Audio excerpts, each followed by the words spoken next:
राहुल गांधी ज्यांना सत्ताधारी पक्ष पप्पू म्हणायचे, त्याच राहुल गांधींनी आता मागच्याच आठवड्यात एक पत्रकार परिषद घेतली आणि त्यात भाजपसह केंद्रीय निवडणूक आयोगावरती मतचोरीचे आरोप केले।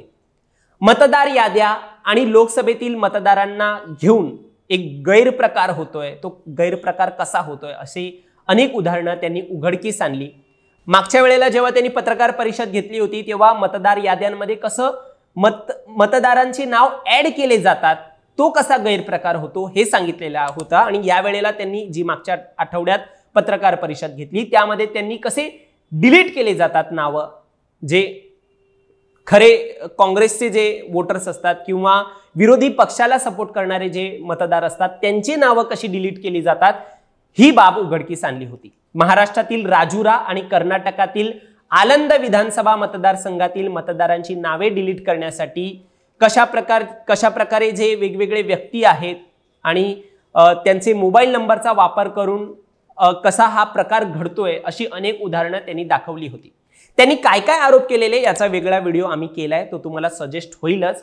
पण आजच्या व्हिडिओमध्ये आपण मतदार याद्यांमध्ये घोळ झाल्याचे जे आरोप राहुल गांधींनी केले होते त्यानंतर आता निवडणूक आयोगाने जे महत्त्वाची पावलं उचलली आहेत, जे मोठे निर्णय घेतले आहेत, ते सगळे निर्णय आपण या व्हिडिओच्या माध्यमातून जाणून घेणार आहोत। दरम्यान व्हिडिओला सुरुवात करण्यापूर्वी तुम्ही चॅनलवर नवीन आलाय तर लगेच सबस्क्राइब करा प्राईम टाइम महाराष्ट्र, कारण असे राजकीय घडामोडी आणि घडामोडींमागील राजकारण आम्ही नेहमी तुमच्यासाठी घेऊन येत असतो। माझं नाव ओमकार साळवी आणि या विषयाला आपण सुरुवातीपासून सुरू करूया। तर मतदार यादीतून नाव कमी करण्याच्या गैरप्रकाराला आळा घालण्यासाठी निवडणूक आयोगाने आता पावलं उचलली असून मतदार यादीतील नाव वगळणे, नवीन नावाचा समावेश करणे यासाठी आयोगाने कार्यपद्धतीत बदल केला आहे। ऑनलाईन ई पडताळणी आता तुम्हाला करायला लागणार आहे। जर तुम्हाला कोणतंही नाव ॲडिशन करायचं असेल, वगळायचं असेल, डिलीट करायचं असेल किंवा त्यामध्ये काही दुरुस्त करायचं असेल तर तुम्हाला ई पडताळणी करायला लागेल। यासाठी निवडणूक आयोगाने आपल्या ई साइनेट पोर्टल आणि ॲपवर एक नवीन ई साइन सुविधा सुरू केली आहे। तुम्हाला आतमध्ये घुसायचं असेल तर एक ई साइन सुविधा, ॲपच्या आतमध्ये जायचं असेल तर ई साइन सुविधा तुम्हाला वापरावी लागेल। ती नेमकी कशी असणार आहे त्या संदर्भात आधी आपण जाणून घेऊया।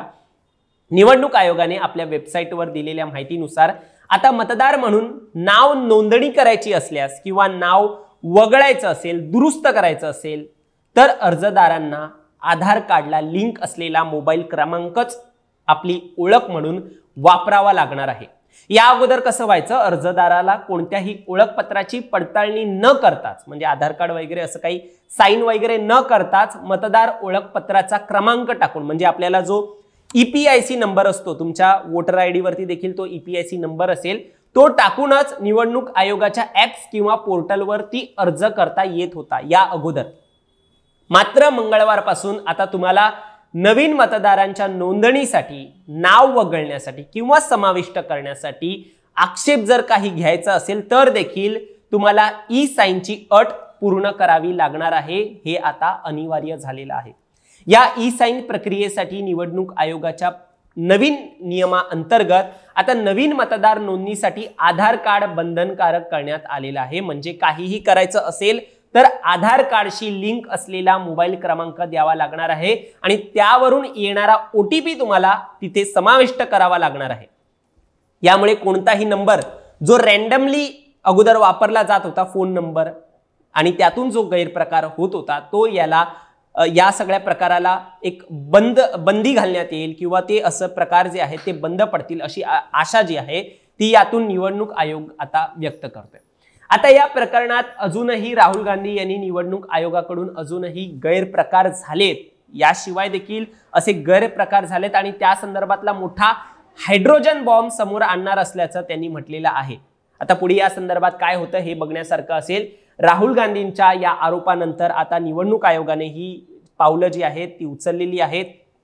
ज्याला सत्ताधारी पप्पू म्हणून म्हणायचे, संबोधायचे भाषणांमध्ये, वक्तव्यांमध्ये, त्यांनीच आता हा मोठा घोळ जो आहे तो समोर आणलेला आहे आणि यावरती निवडणूक आयोग आता तरी अजूनही मान्य करत नाहीये। ते हेच म्हणतात की असं कोणताही प्रकार जो आहे तो घडू शकत नाही। यावरती निवडणूक आयोग मात्र ठाम आहे। आता या कथित आरोपांवरती पुढे अजून काही वेगवेगळी पावलं उचलली जाणार का, निवडणूक आयोगाचं यावरती काय भूमिका असणार आहे हे देखील बघण्यासारखं असणार आहे. तुम्हाला ही माहिती कशी वाटली हे आम्हाला कमेंटमध्ये नक्की सांगा आणि असेच राजकीय घडामोडी पाहण्यासाठी सबस्क्राईब करा प्राईम टाईम महाराष्ट्राला. धन्यवाद.